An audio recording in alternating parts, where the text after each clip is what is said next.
এটা আমার কাজের একটা দায়িত্ব। তো দায়িত্বের জায়গা থেকে সামনে অবশ্যই ভালো কাজ পাবেন আশা রাখছি।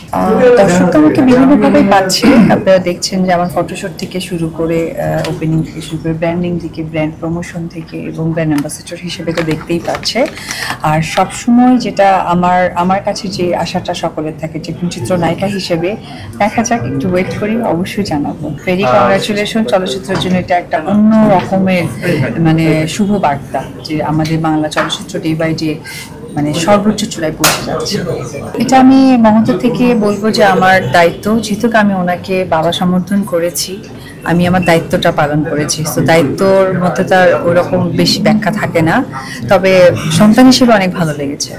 মনে হয়েছে যে আমি আমার বাড়িতে যাওয়ার পর আমার বাবা মা যেভাবে আমাকে রিসিভ করতো সেই ভালোবাসাটা পেয়েছি।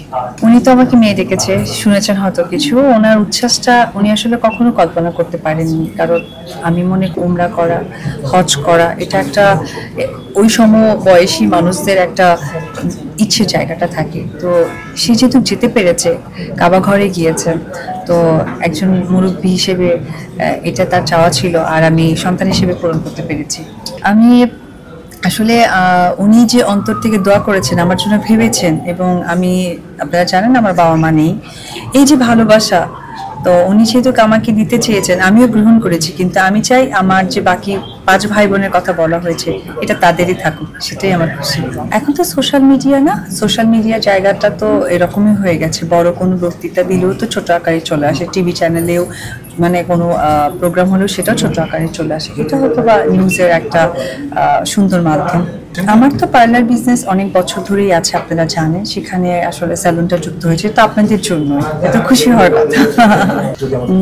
এটা আসলে যেটা হয়েছে যে যখন কোনো কিছু বিক্রি হয়ে যায় সেটা তখন তার, তো সেক্ষেত্রে বিক্রি হয়ে গিয়েছে, তো এটাই আমার বলার থাকবে। হ্যাঁ, এটা আমি আছি এখানে, মাসুদ খান যে আছে উনি আমার সাথে আছেন, এবং কাদরি মাহফুজ। এই স্যালুন পরিচালনা করবো আমরা 3 জন মিলে। থ্যাংক ইউ ভাইয়া, ভালো থাকবেন।